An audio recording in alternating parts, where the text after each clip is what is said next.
With a lengthy and dark history comprised of pirates, slavery, war, fire, and yellow fever, Savannah, Georgia has easily gained its reputation as America's most haunted city. It's a place where everyone has a ghost story, and iconic buildings filled with paranormal activity are on every corner. One of the lesser investigated of these locations is situated right in the heart of downtown and is a popular spot for many ghost tours, the historic Savannah Theatre. Since December 4th, 1818, the entertainment venue has been putting on performances and showing films, and it's also had its fair share of tragedy. To learn more about the phantoms of the theatre, we met with April and Chris, who have spent many years with its resident performers and ghosts.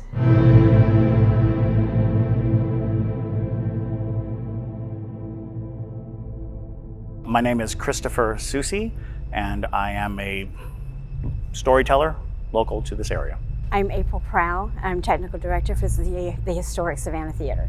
We are in the historic Savannah Theatre, designated as a historic landmark. It was originally built in 1818. It's had a couple of facelifts since then. There are some elements of the 1818 building, namely the brick wall in the rear behind the stage here. It is the longest continually running theater in the country, meaning that it has always served as a theater. It was never co-opted out as anything other than a theater, and even though it burned down twice, it was always rebuilt as a theater, and therefore it was able to keep its status as a continually running theater. We had people like John Wilkes Booth. His brother Edwin Booth performed here much more than John Wilkes did. We also had people like Oscar Wilde and Woodrow Wilson. So there was W.C. Fields, and there was, a lot of the most famous vaudevillians to come through. We opened the doors as a professional theater in August of 2002. And we've been here performing more than 270 shows a year for the last 18 years, coming up on 19. And prior to that, it was a community theater. And the community theater ran decades. And I had actually directed and acted on the stage for the community theater at that time. It's fascinating because one of the best ways to learn ghost stories is from people. You can read about them and you can have all these, historical dates and numbers and things like that. But when you really ask people, have you had any experiences or anything strange happen here? That's where, because I came here at 93, was my first time stepping in this building. And one of the first things they told me was that this place is haunted. And that they had these three ghosts pegged down and to be on the lookout for them. And I can say, without a doubt, I've experienced all three of those ghosts in the close to 30 years that I've been here. Anybody who's a ghost hunter knows every theater is haunted, every single one. It doesn't matter whether it was built yesterday or 100 years ago, it's haunted. And I have to say it's because spirits come here. They're not all about who died in the building and who lived here or who did anything. And a theater is just this shiny light, and they get to be with living people. They get to experience all this replication of life, people dancing, singing, having all the emotions. They come to a place where they can see this imitation that they recognize. And I think that 9 times out of 10 in a theater, you're actually experiencing ghosts that are not necessarily connected to the theater in the way of stories, but in the way of that emotional, spiritual energy. So the first ghost that anybody ever told me about was, and they called her Betty. And they said, oh, Betty, you'll experience Betty. So Betty occupies this area of the stage. Audience members have seen her coming out. The story is basically that usually on opening nights or tech weeks, that's your most likely time to see her. Betty. And the story that I was told early on was that Betty was an actress in the 1800s. The building caught on fire, she was in the dressing room, she was trapped, and she died in the dressing room. And then she haunts the stage and comes out on stage because she was an actress and she loves the limelight and she comes out. There was one other ghost that everybody seemed to talk about, which was a little boy. And the little boy seemed to mainly exist in the balcony. But because it was a little boy and there was a woman, they always put them together. They always said that the little boy was Betty's son, died in the same fire. Those make sense, I guess, that one fire killed 2 people or maybe more, who knows. But there was never any reliable story to follow on. There was a fire in 1827 that purportedly killed an actress, but she was actually under the stage. The stage had caught fire. and she was under the stage. She cooked. She didn't catch on fire. She was just trapped under the fire and suffocated. So, because the building didn't burn down at that point, it was just a fire on the stage. And lots of stories came about that later. And then come to learn that her name was Elizabeth. And I was like, somewhere between 1827 and 1993, when I first heard the story, she became Betty, and she became an actress who would come out. And my main experience was I directed for Betty Barefoot in the Park here. After the show, people in the audience, when they're congratulating you on the line on the way out, they asked me who was the woman in the hoop skirt. And I was like, no, there's no woman in the hoop skirt. And they're like, no, we saw her. And what they were saying was they saw her in the skylight, which was, on the second story, there was a window. They said they saw her standing at the skylight, but there was no platform to stand on. It was a slanted piece of wood that went over the stage, and people were claiming that they saw her. So on that night, we had a video camera up in the balcony videoing, so I wanted to look to see if I could see her. We couldn't see her on the video camera, but what we could see was it looked like someone was smoking a cigarette. You know how cigarette smoke just kind of in a very thin, but that was right where people had said they had seen a woman standing. I always counted that as my first experience with Betty. But people have all kinds of experiences in this area as well. Everything from people in the audience having a sensation that there's someone next to them. People in the balcony, of course, complain about having their hair pulled and their clothes tugged. The two spirits of this area, and they have been experienced throughout the theater, but most people have had these experiences. There's the little boy. Seems like a mischievous little boy who kind of runs in this area. Some people have seen him, but more people have experienced him through touch, through feeling. And I was a spotlight operator for a show. And while I was spotlight operating, the spotlight got stuck somehow. I couldn't move it anymore, and I couldn't hit the actor on the stage I was trying to get to. Couldn't figure it out. Didn't know why it was locked up. It wasn't locked up at all the whole time. When I looked down, the cord of the spotlight was down and tied in a bow around the foot of a chair, one of the audience members' chairs. But it had to have happened while I was working, and I was alone up here. Could never figure that out. When I told that story, they're like, oh, yeah, a little boy likes to do that. He likes to tug on you, pull on you, tie things, untie things.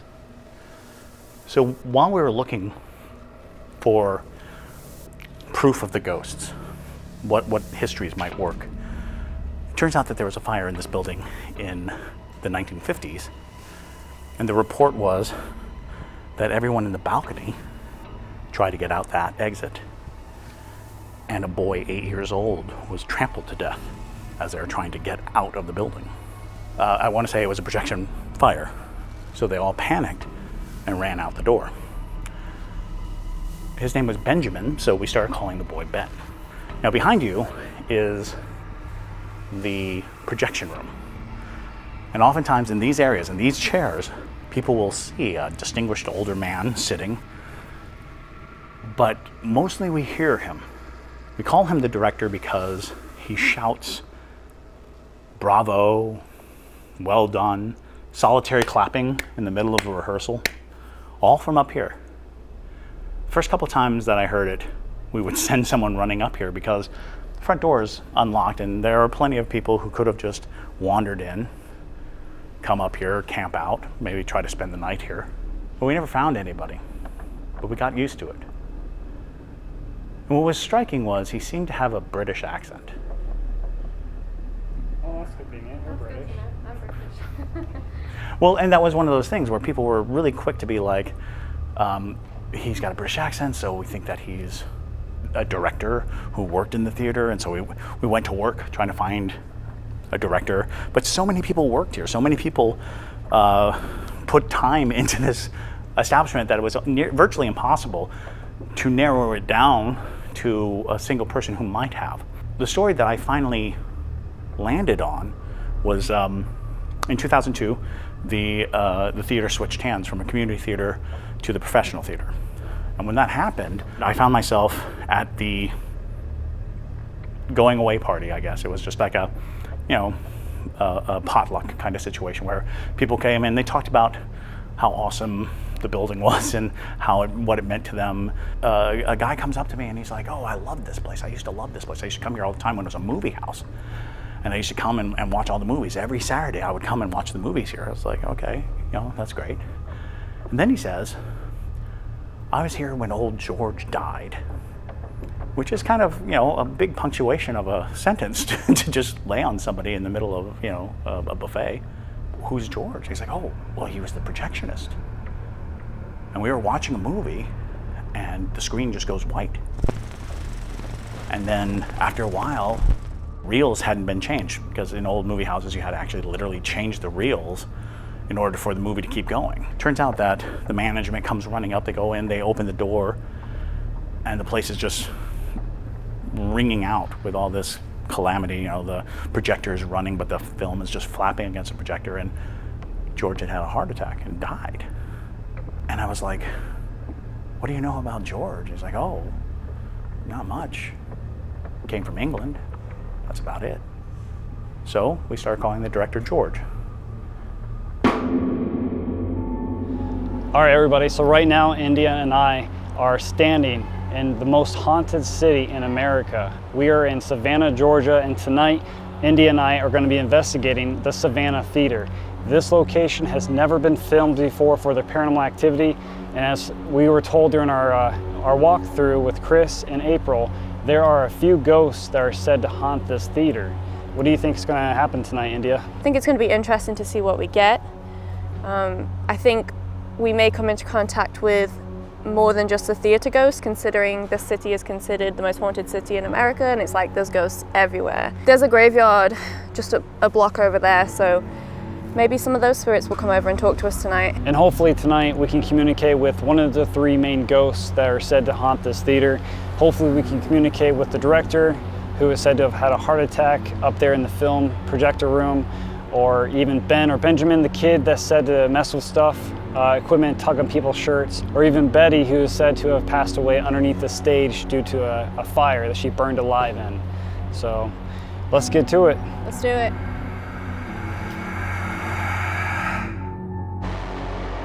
All right, so we're starting our investigation backstage, and we've been told that this is a good place to do a portal session.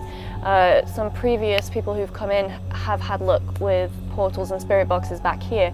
So we're going to see if we can communicate with one of the spirits that may still be here.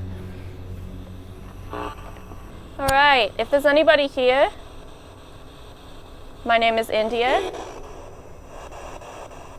and this is Connor, and we'd just like to talk to you tonight, if that's okay.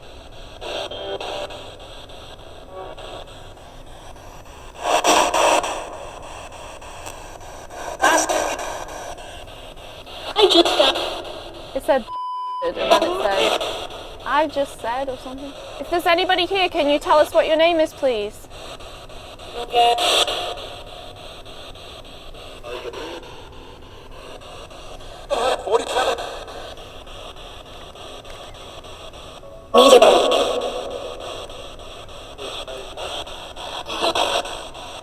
Is there anybody backstage with us here?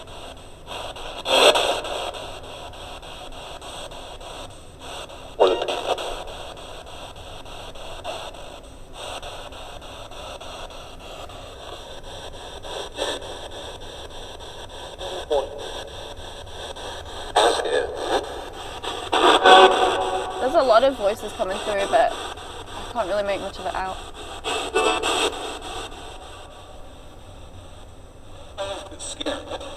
Something scary? I heard that. Are you scary?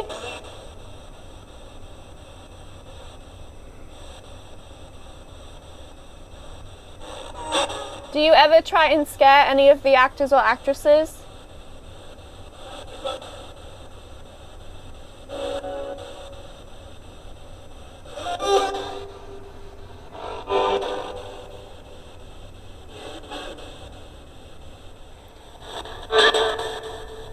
What's the name of one of the people that performed here?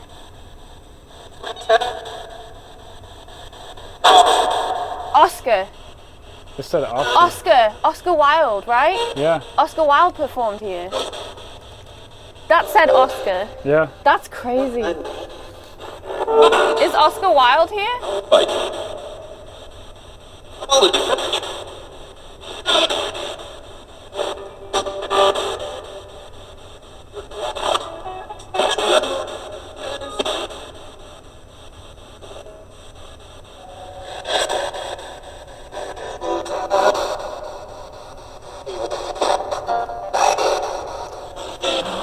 Baby? No, I thought I heard Betty. Huh? I thought I heard Betty. Could have been Betty. Betty something? Where are you at right now? Do you want to come watch the play with me?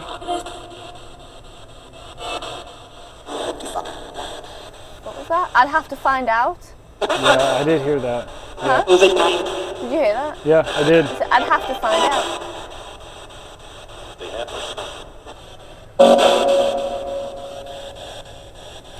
We just want to communicate here tonight and tell your story.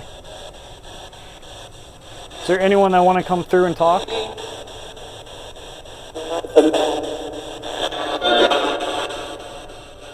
Where are you from?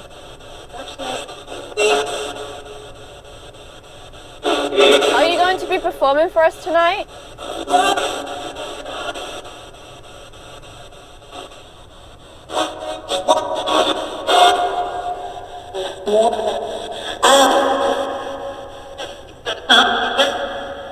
Hey Betty, can you sing us a song?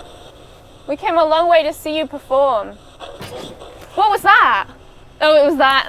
Oh that God, was that. yeah, the jacket fell. Oh God, scared me so bad. Betty, can you sing us a song?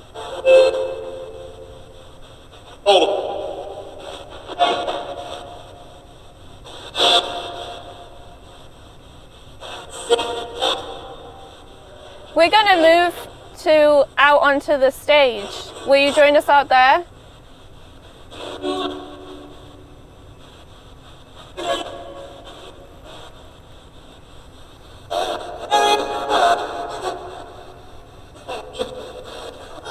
Alright, let's try and ask this method.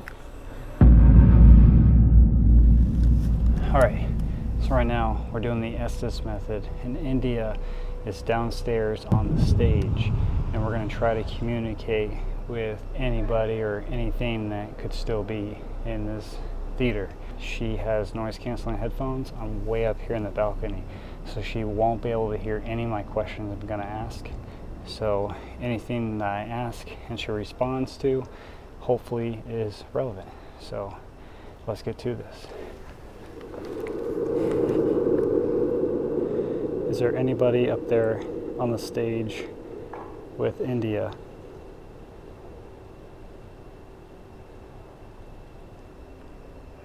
Can you come through and speak to India down there? Can you tell us your name?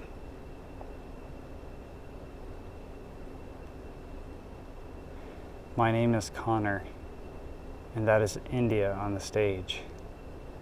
We are just here tonight to try to tell your story and hopefully communicate with you. Was there a Betty that passed away on the stage? She was said to have been trapped under the stage when there was a fire here. Betty, are you here?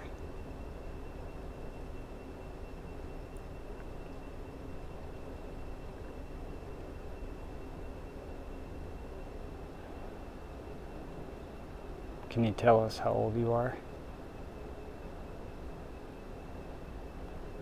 Is there an age that you were when you passed away here?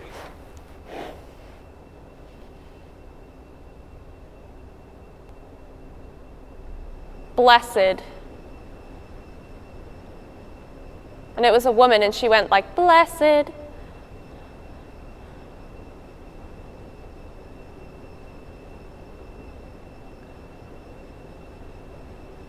Were you an actor or an actress here?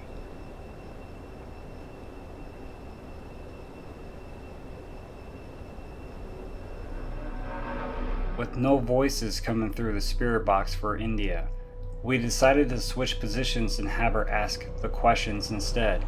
We were about to learn that this would make the voices more responsive. Alright, if there's anybody here, I'd like you to talk to Connor, please. Can Down you... and home?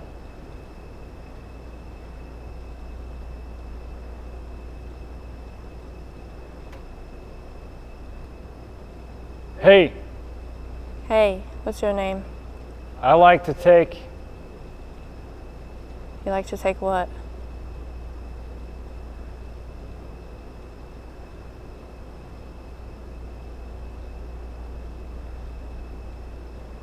I am... Who are you?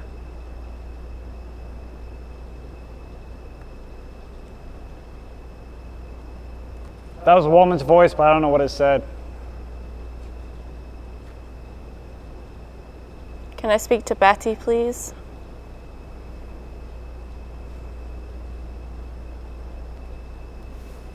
W.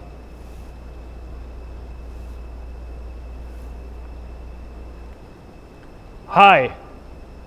Hi. Can you touch Connor for me?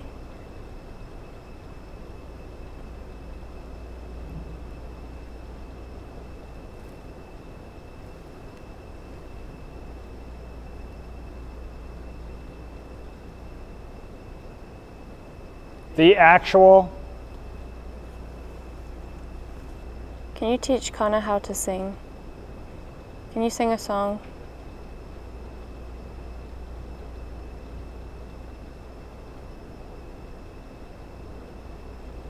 Holstein, I think it said that. Something whole.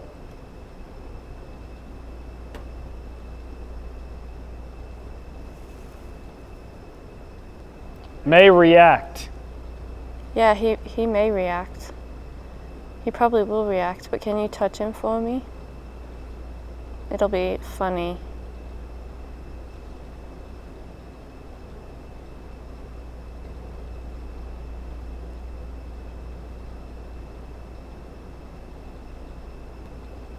What's stopping you from touching him? Ed, Ed? Who's Ed?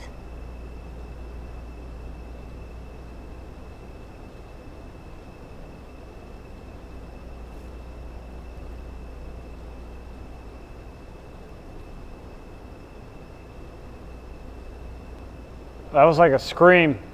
Can you bang on one of the drums up there?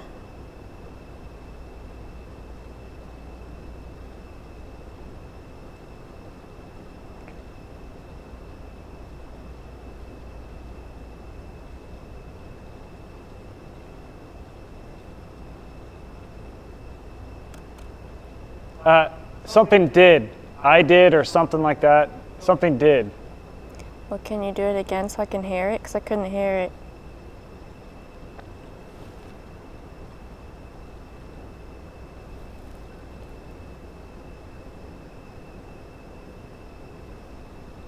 I just heard something, I don't know what it was.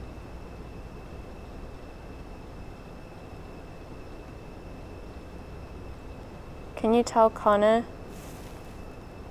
how you passed away? Sure. Okay, well, how did you pass away? Tell him.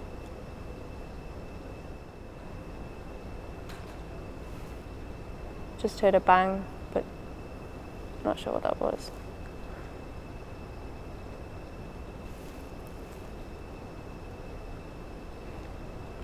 Are you finished talking?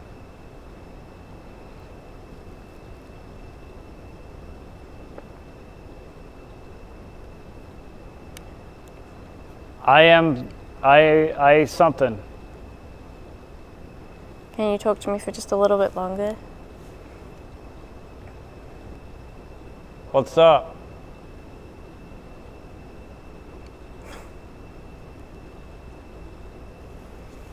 Who are you?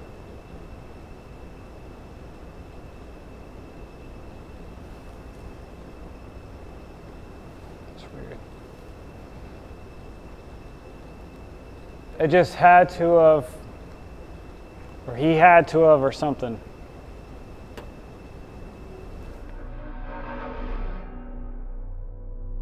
So this is something that we've never done before on Paranormal Encounters. We have had requests to do them. It's not the most high-tech technology, but these are classic dowsing rods, and we thought since we're in one of the most historic cities in America, we would try a historic method of spirit communication. So the way these work is if the rods cross over like that, which I just like that. If the rods cross over, the answer is yes, and if they pull apart, the answer is no. So I'm going to hold them as level and as steady as I can. I'm trying not to move them at all. Are you a male? Cross over for yes, pull apart for no.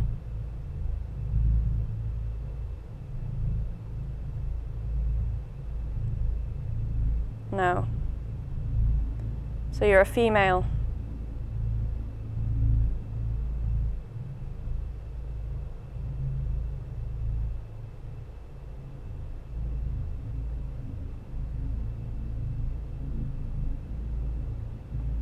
All right.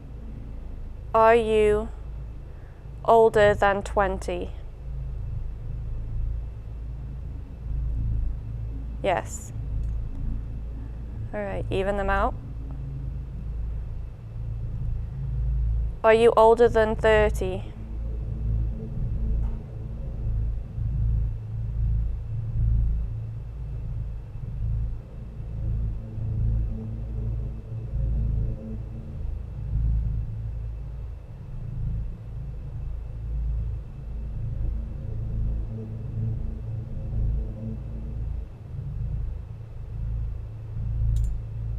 Yes. Are you older than 40?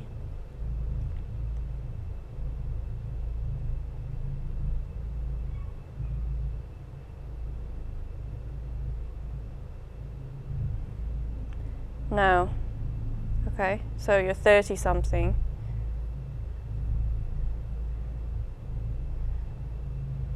All right. Are you 31?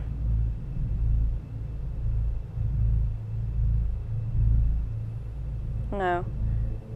Are you 32?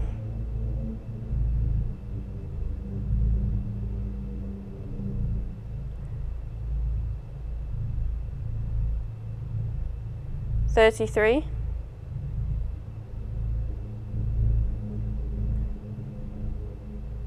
$34?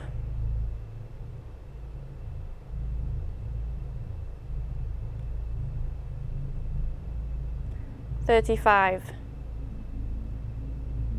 $35. All right, can you even them out for me again?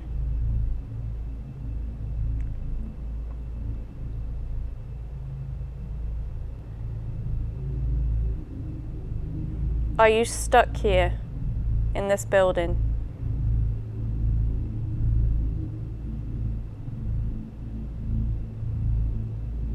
No.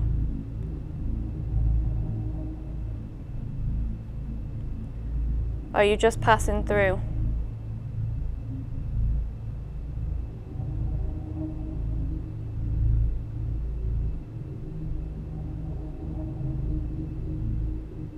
Yes.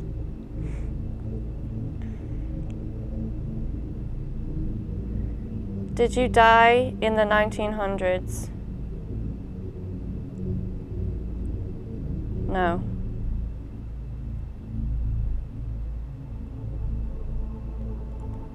Did you die in the 1800s?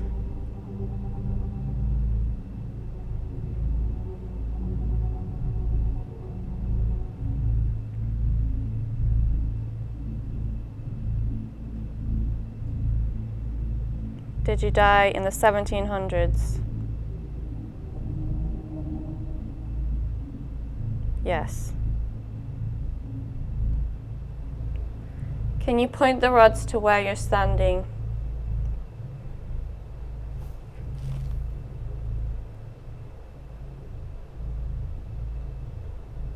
Okay, that's a little weird because I'm not moving it.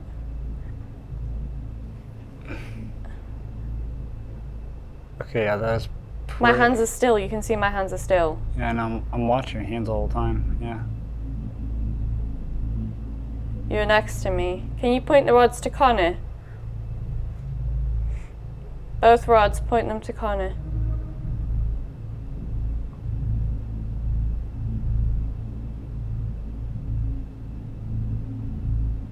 Well, one of them's pointing at you. Point the other one to Connor.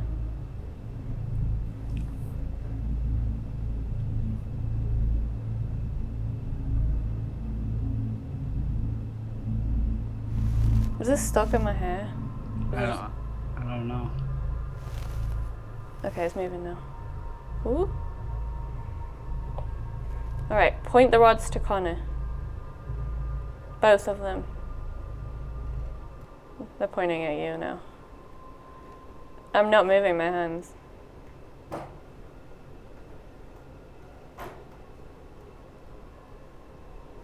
Point the rods to where you are again. Where are you?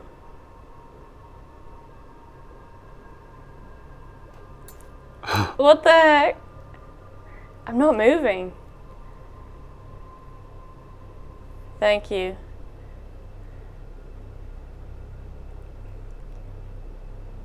Okay, that's a little weird. Yeah. Thank you. Can you point them back forward for me? Straight forward.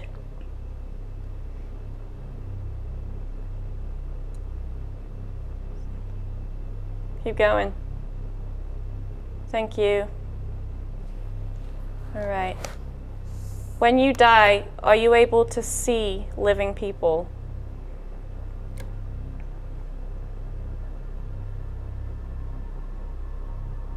No.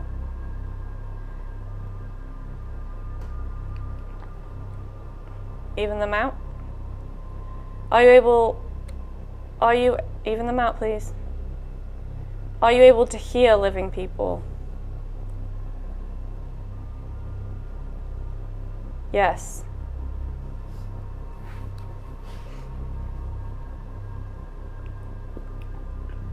Are you allowed to tell people what happens when we die before they die? Can you tell living people what happens? No. Your hands aren't even moving. I'm like watching your hands. You're not even moving positions. You're holding it still. Point them forward. Thank you. Is death a bad thing? Is it something that you wish hadn't happened to you? No. Do we get to see our loved ones when we die?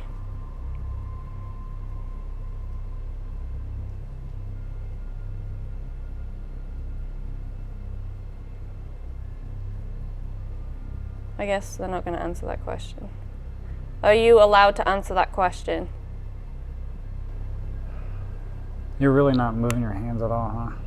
I'm not moving. You can see my hands. No, I know. I can see your hands. Your hands aren't even moving at Like, all. obviously they twitch every now and then because I'm a human, but like, I'm not moving them. I know. It's really weird. I mean, anything can manipulate any device. It doesn't have to be a ghost hunting piece of equipment, you know? Mm-hmm. So, like, obviously it can manipulate the rods. It's just really weird how it, like, swung all the way around and hit you. Let me try this one more time. Point again to where you're at. Even them out first. Even them out. Right, now point to where you're at.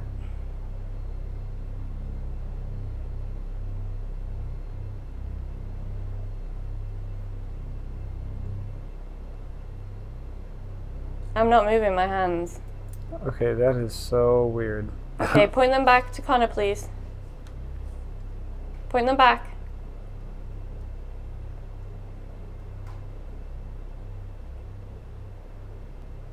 There's one.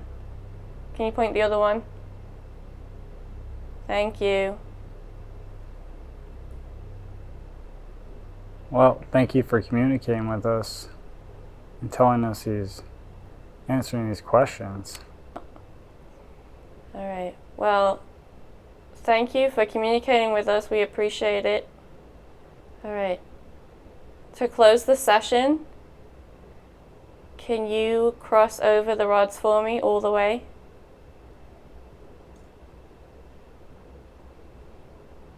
Thank you.